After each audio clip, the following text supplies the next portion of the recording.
Welcome you all this morning as we prepare to hear the word of God. Today is a day that many Kenyans could have expected that things could have resumed to normal, but you can see that we have yet another 1 week before we know the fate of the church. And we are not complaining, because we believe that God is able. God is able to do exceedingly abundantly above. We know that everything happens for good. We don't know why it has happened so. We believe in God. Now, I want today to go to the word of God. There is a scripture that came to me, and I feel it is important to really talk about it. I want to talk about the garments. The Bible says in the book of Luke 10 that is where I will just base my script, my reading. But before I do that, can I pray? Father everlasting, in the name of Jesus, thank you for this word. As I preach today, God, guide us, be with us, lead us. In Jesus' name I pray. In the book of Luke 10, and that is the only verse I will read in that. It's a story that you know. The Bible says, in reply Jesus said, a man was going down from Jerusalem to Jericho when he was attacked by robbers. They stripped him of his clothes, beat him, and went away, leaving him half dead. That is the word that I want to use today. The Bible says this guy was just moving. He was moving from a city to another city. And the cities that he was moving, you are not supposed to move that way. You are supposed to move the vice versa way. Maybe he was supposed to be moving from Jericho to Jerusalem, but this guy was coming from a possession of God to a possession of the world. And the Bible says, now this is the interpretation of, this is my interpretation, that Jerusalem is a place of worship. Jericho was a place that was full of thugs. And this guy decided to descend from there. I believe that this time out, many people we don't have churches anymore that are maybe going, we are not coming to church. And many people may come from the godliness to the world. And it is very important to check on yourself whether you are coming out of godliness. It's important you check on that. The Bible says when he came out of Jerusalem, as he was going towards Jerusalem, robbers were there. I want to say this. The Bible says the devil is a thief. He came and he has one mission: to steal, to kill, and to destroy. The Bible says the robbers attacked this man. When the robbers attacked, they had only one agenda: to steal. And I am very keen on what they stole. The Bible says they stole the garments that he was wearing. So it means he was wearing a garment that was precious. He was wearing a garment that showed where he was coming from. A garment that showed he was not a poor man. He was wearing a garment that showed he was a man of importance. I want to say that he was stripped of these clothes. And that is my key word today. The clothing in the godly context, it's very important to think about it. Because you cannot ascend from Jerusalem to Jericho and you are robbed of your clothes and you don't remain naked. The Bible is talking about nakedness there. And listen to me carefully, who is listening to me. When I was imagining of this, I remembered the first man. When God created Adam and Eve, he and their garments, and their garments were not seen by the normal eyes. They were spiritual garments, and they were naked. They couldn't see nakedness. They were not conscious about these things.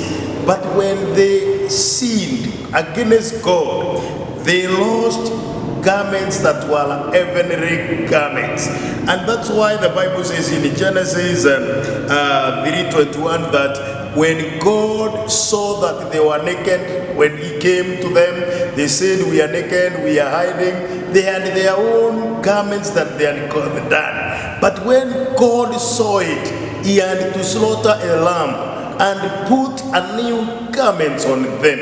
This is very important. Listen to me. In this season, don't lose your garments that God has put on your life. I have a story that I always talk about. There is a girl who was very prayerful, and she was born again, but coming from a family that was not born again.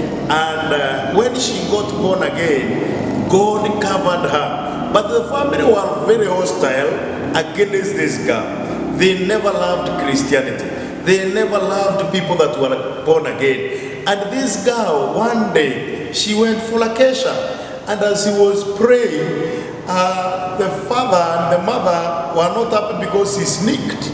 And in the morning, she decided to go to where she belonged, to the family. And when she arrived at that house, she found the father mad. And the father told her, I have no business with Christians in my house. And she was stripped of her clothes. All of it. She was told one by one, remove every clothing that you are wearing. They are mine. I am the one who bought. Go and that church will buy you new clothes. And the lady never negotiated, never argued with the father, but she did something very important. She removed the clothes before the presence of the father. The father never minded about the nakedness of her daughter. And she went out and she went to the church where the pastor resided. And as she was moving towards where the pastor resided, she passed through a field and some boys were playing football. And when she was passing through there, she just crossed the field towards the pastor's house. When she arrived at the pastor's house, the pastor's wife saw her. She screamed and told the pastor that there is a problem. A lady is out there and she is a member of their church and she is naked. The pastor just decided to pray it cool, told the mama, go look for a cloth, cover her, then let her in. And it was done like that. Then something funny about the staff is the pastor tried to ask this lady the boldness she had to move in nakedness. And the lady told her, I moved from point A, where is my family, to point B, your family. And the man of God asked, did you see anybody on the way? Yes, many people. Did you fear? No, I never fear. I had boldness.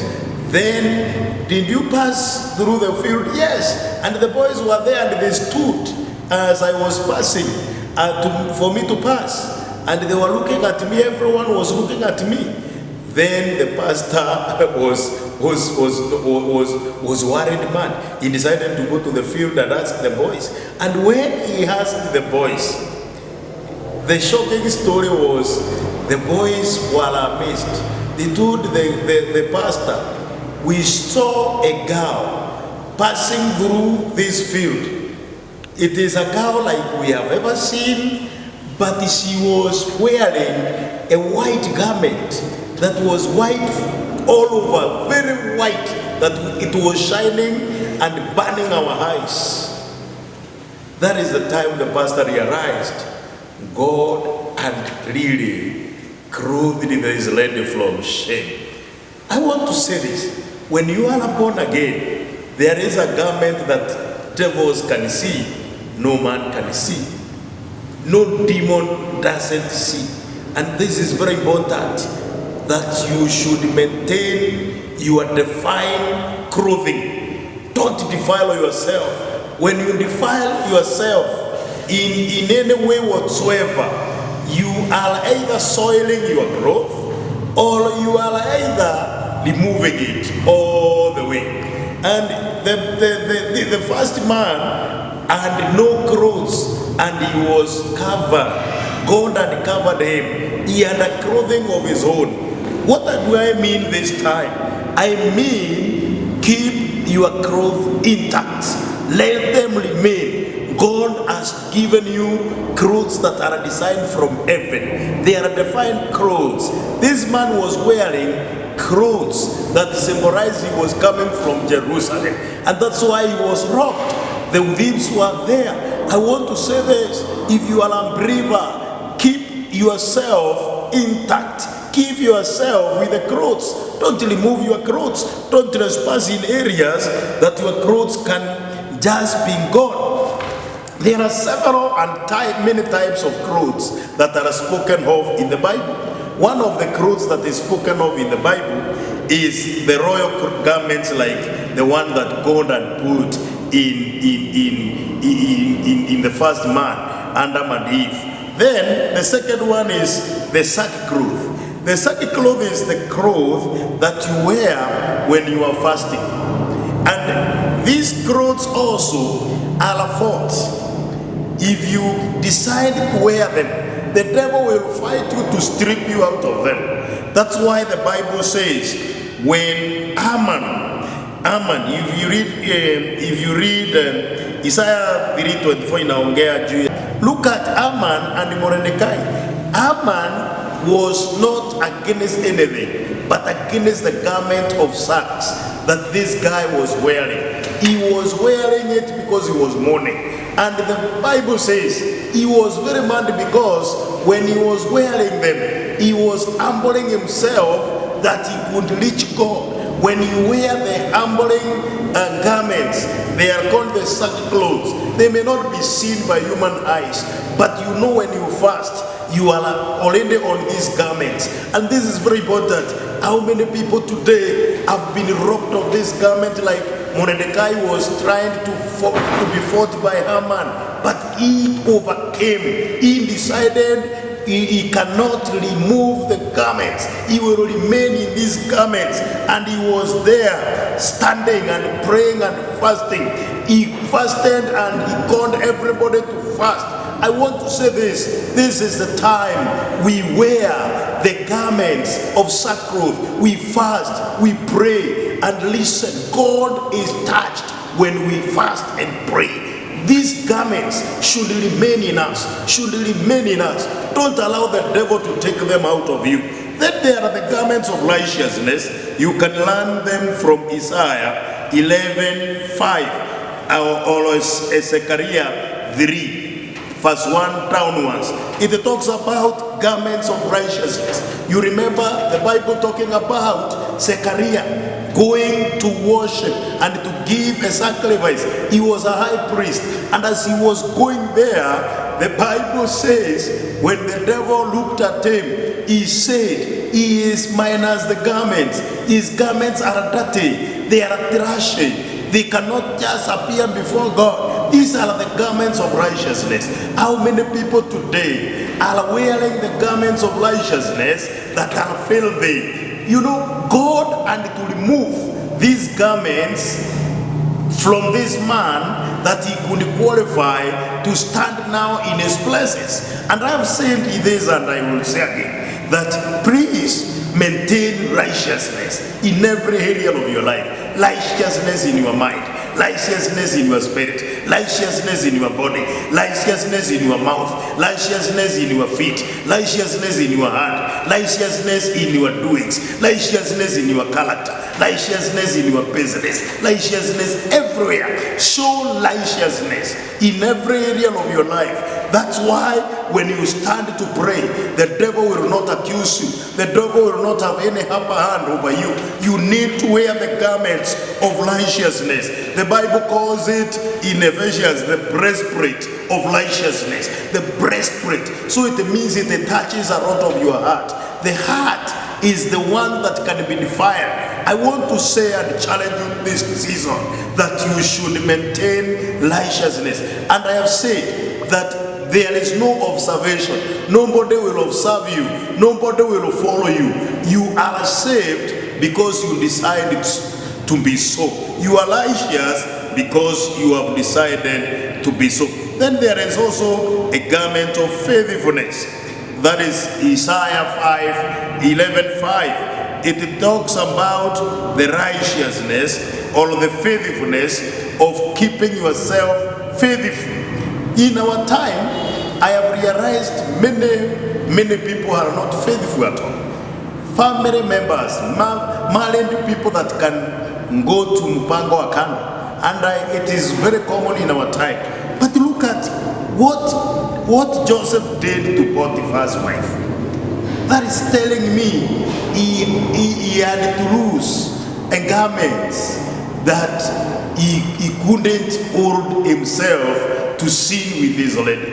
It means he had a garment of faithfulness. He left the garment that was outside and ran for his life. He was faithful to God. Look at people like Daniel when they were in Babylon. They still wore the garments of faithfulness. They remained faithful to God. They remained faithful in every area of their lives. Listen to me, my friend. You are not supposed to be faithful because you are in the grounds of the church. You are not supposed to be faithful in your life, faithful in your family, faithful in your church, faithful in your tithing, faithful in your giving, faithful in your prayers, faithful in your holiness. You are not supposed to do it because somebody else, you are doing it for somebody else, but you are doing it for God. Wherever you will be, faithfulness is the key. It is something that you should check on. The Bible says this guy Joseph said to this woman who was very moral, he said to her, listen to me, woman, this which you are telling me to do is very horrible in the presence of my God. I cannot sin against my God by sleeping with you. I come to tell you this. Faithfulness is very important. Faithfulness killed somebody who was called Ananias and Sapphira. You remember they were killed by God because of lack of faithfulness. They were not faithful in what God had already blessed them with. I want to say, can you check on the garments of faithfulness? The garments of faithfulness, they cannot be seen by naked eyes, but God looks unto them. He knows those that are faithful unto him. Then there is what I call the garments of salvation. Garments of salvation, Isaiah 6:10. This is the garment that you lose when you backslide. When you lose these garments, you will realize how glory lives. You can also read Ruth 3:9. This is the garments of redemption.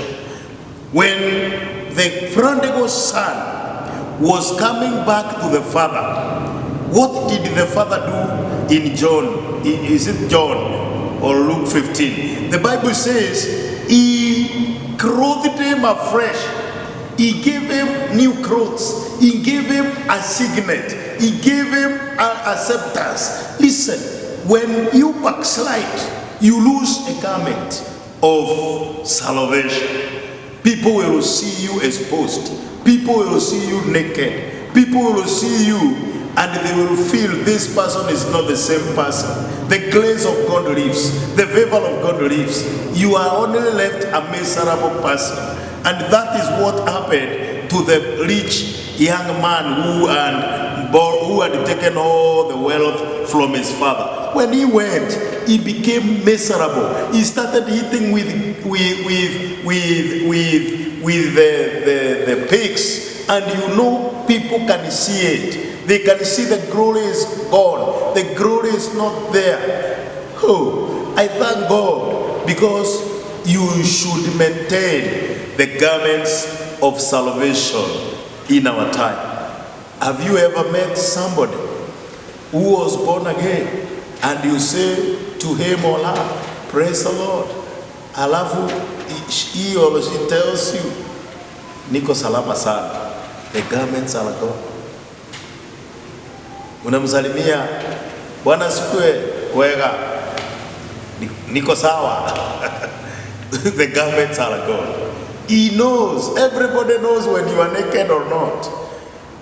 Hey, don't remove the garments of salvation.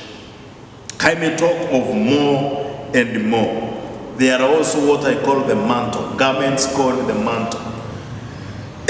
They are the garments that carry authority. People whose mantles, people whose authority. You cannot just wear them if you are not a king anymore. Demons don't respect authorities that are already gone.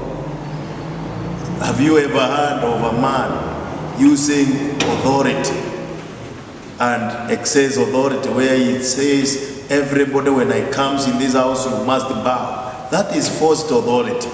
Authority that is full of mantle. You don't need to tell people what to do. They do it automatically. That's why Elijah and Elisha shows us this. When Elisha threw the mantle when Elijah threw the mantle to Elisha, Elisha automatically received the garments of authority. He decided to use the authority. He commanded like Elijah, and he commanded more than Elijah, because the Bible says he did double of his miracles. And you know, look at the mantle. He used it. He used it in authority. He used it in power. He divided the river Jordan like his predecessor. Why? Because the mantle of authority was on him. You don't need to tell people how to behave if you are in authority. You don't have to tell people you have to stand when you see me come. You don't have to teach them to stand when you come.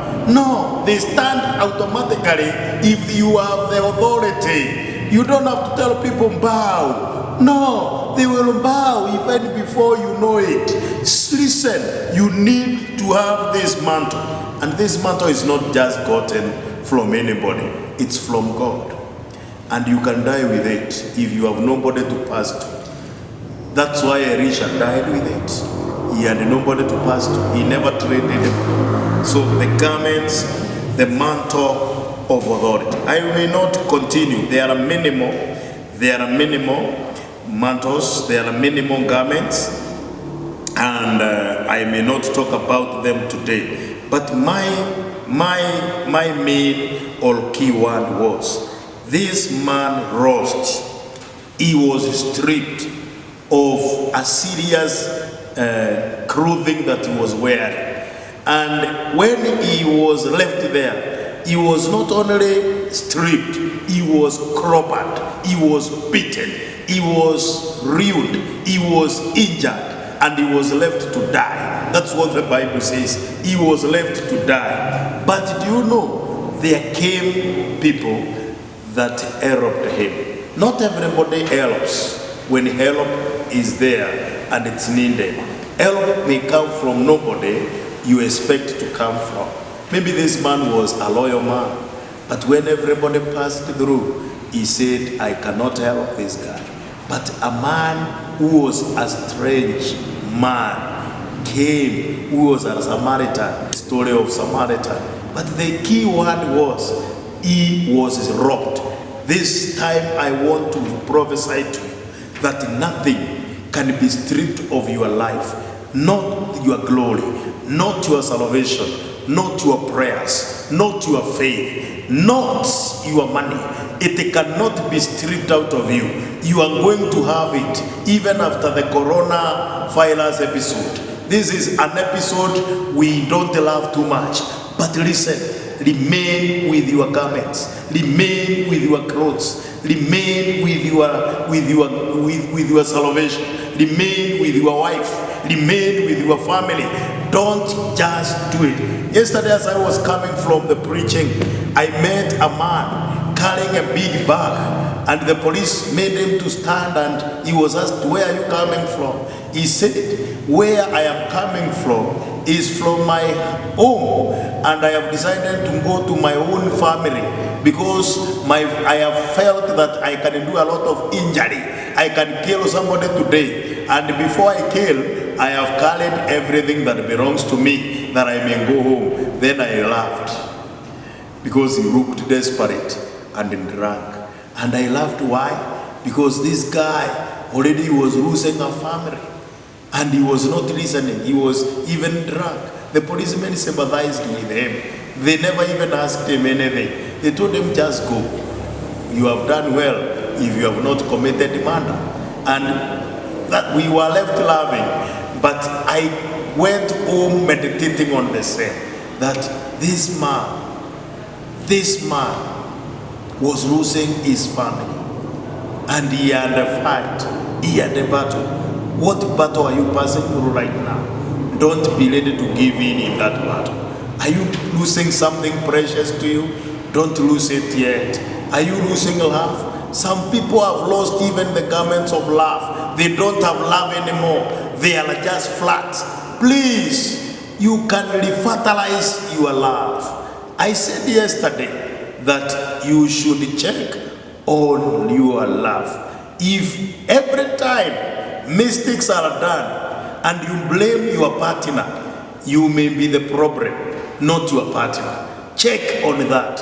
Maybe many a times you have blamed the other. Can you check on yourself first? May God bless you.